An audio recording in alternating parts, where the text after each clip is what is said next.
Hey, what's going on, guys? This is Will from your home ironing business or the Dapper Cloth Care headquarters. I'm just messing around. All right, guys, what's been going on? I hope you guys are out there making money. I hope you guys are out there, betting on yourself, adjusting your hustle. I hope you're out there doing that. Just want to talk about a few things I updated earlier, show what the room like, but if you've seen it in the beginning here, I like having this space because eventually what I do is I come back in here and I work on it and I push everything to the side. Now, I just don't do laundry in here. I have other things that I do. I have a hat business, which I do sell hats, but it was just one of those things I wanted to try to invest in. And I'll probably keep that machine. It was cheap. It's always ready, available. I can help people with, putting patches on their hat. I'm going to keep it forever. I have my ramen noodle business. I have my bead business. I have my air freshener business. I can shut the door now, work in here for a while, sit down for a little while, think, and then cleaning up. I do lots of different things in here. So I was so happy that my daughter did get her place. And she is living there now. She's out there doing what she must do as a grown young lady. And it felt good because, again, I was downsizing to something smaller, but it just didn't happen.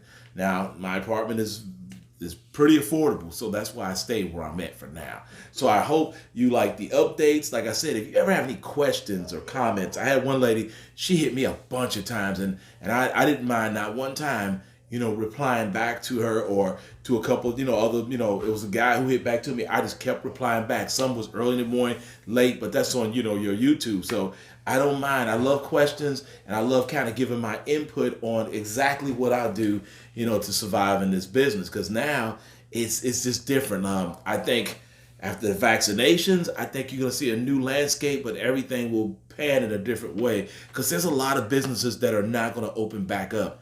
And this is going to be wild. I mean, there's cleaners that didn't survive. Just like saying, my job is my spending money now. And my hustle kind of pays my bills. That's the way, I always kind of wanted it. Sometimes it doesn't pay a lot, but it takes care of what I need to have took care of. So I'm going to talk about a few points today. I think I'm only going to go over probably 4 points. And I hope this helps someone out there. All right, so the first one, I just kind of want to talk about paying yourself.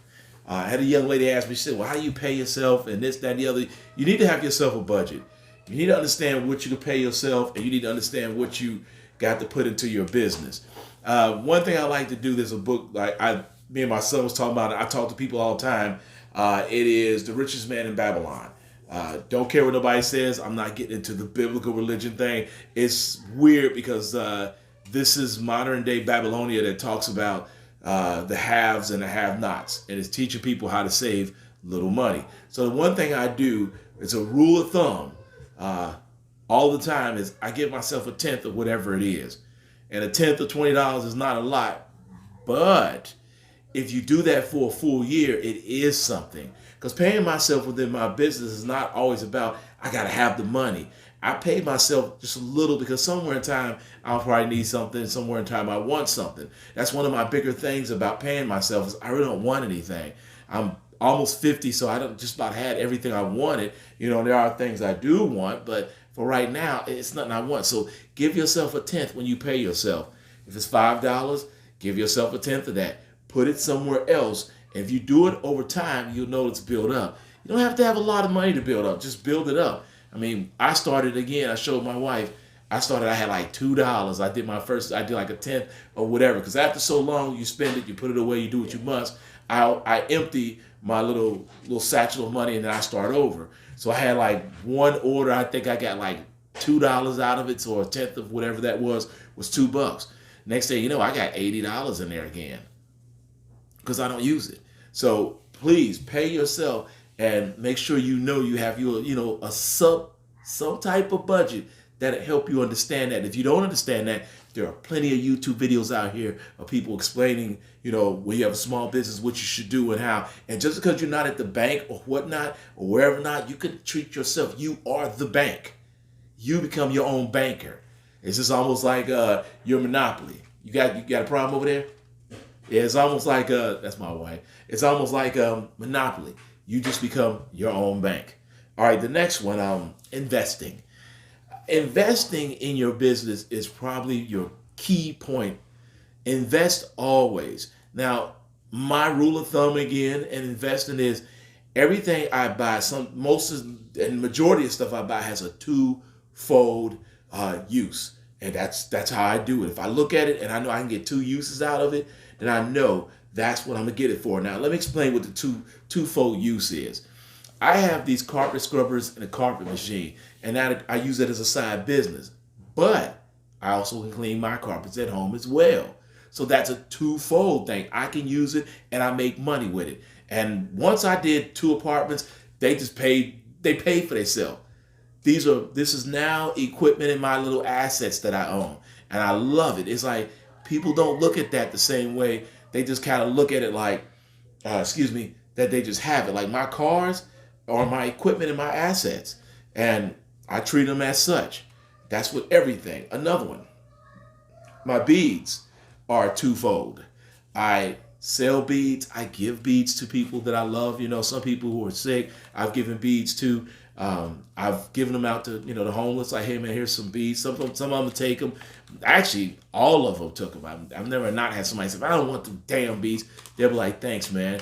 On your cold day, man, that's what I use my beads for. When that cold day come, I grab my wrist and it like brings me back down to earth and I use them. So it's like almost a threefold if you want to say it. But anything I have has either two folds to it. I can use it for something and I can use it to make money.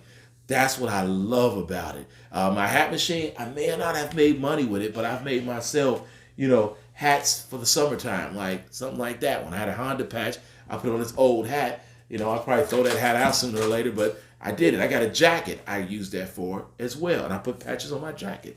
So, I love my shirt press, everything. So when you investing in something, just look at it. If it helps your business, use it. And there has come a time where I scaled down on certain things I just didn't use anymore. Like, for instance, I'm scaling down on one of those wash machines simply because I want my friend to make it. And he's a dear friend of me. He started his own laundry and iron business. So I figured, hey, I sold him a machine super cheap. We're going to pull it out, take it over his house like the day before Christmas.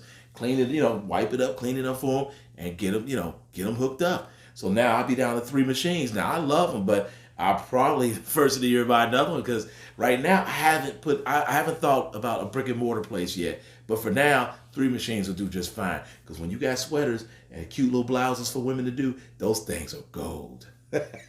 All right, so downtime. This is the 4th one I'm going to talk about, my downtime. Because I said I'm going to talk about one more after this. Well, actually, 1, 2, 3, 4. It's about 5 points. Downtime. Anytime you have downtime, take it. There are times that I've had so much work. It was like I had so much work. How can I say it? I had so much work that I just forgot when I didn't have work. It was just like every day is work. Every day was going to work. Every day was work. Work. Fix your car. Work. Help somebody. Work. And I got so used to it that, man, I was like, God, my leg, my back, I got arthritis, my hands, my hip. I'm getting older. So when I get any downtime, I used to think, God, I ain't got no work in there. And I'd be afraid because I'm panicking. I ain't have work. And then it's like, it got to a time now where it's like the work will come back. You prove your quality, your work will be back. I just did someone's laundry today. He is a weekly customer and he always does repeat business. And that's how we do.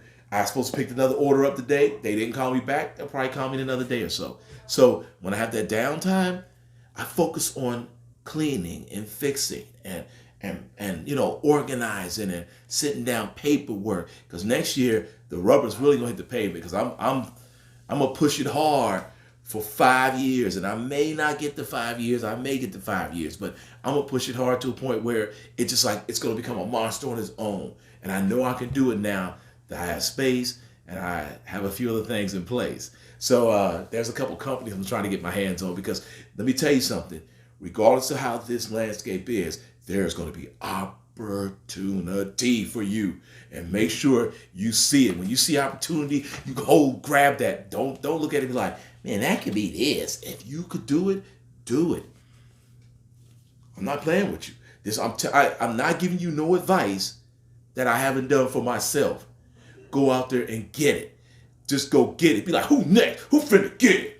and you go out there, you get that business. That's right, Sunshot. That is my mobile car wash. I don't care, man. I have like 6 primary small businesses that I have, and I make a little money with them. Once they make money, they're my children. That's the way I look at it. So make sure when you use your downtime, go lay down, watch a movie, watch some informative videos, relax, meditate, read a book, do something. I don't care if you go to the park, skip rocks, watch the squirrels, do something.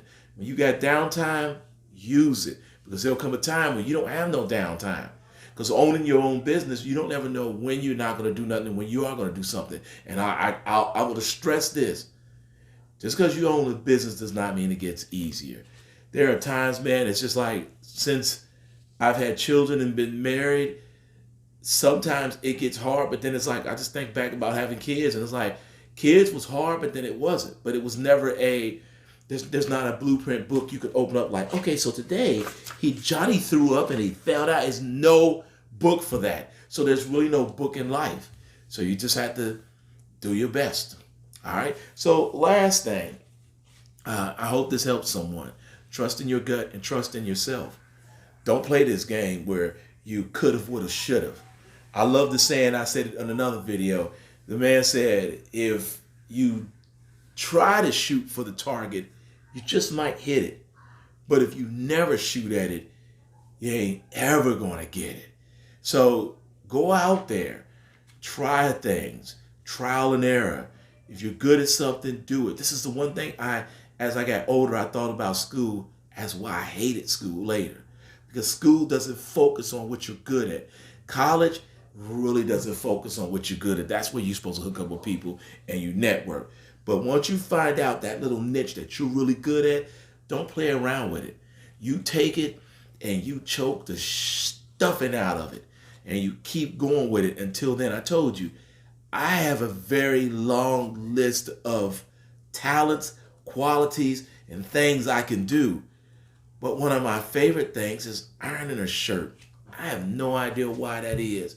Maybe because I was around it when I was 3 years old and I love the smell of what dry cleaners smell like. I don't know. But that is my thing. I can make people look good. That's why I called it Dapper Cloth Care System instead of Clothes Care, because, I want to be out the box. And I like when I see guys and ladies dressed up nice to the nines, and it's like, man, I see people coming to work or people I know, they look good and they stuff like, yeah, he looks dapper. I love it. I'm even moving myself up to probably wearing a suit soon. So if you see a guy walking around town with a suit on, with a little dapper pin on, it's me. And I probably look like the guy in James Bond with the little hat on, swole guy like, you need your shirt pressed? My grandson did that. I don't even. All right. So I hope that helps. Trust in yourself. Go after it. And if you have to, do a little at a time. Just keep doing a little at a time. Because the first time I make money out something, that's my drug. I don't drink. I don't smoke. One of my biggest drugs at one time was martial arts.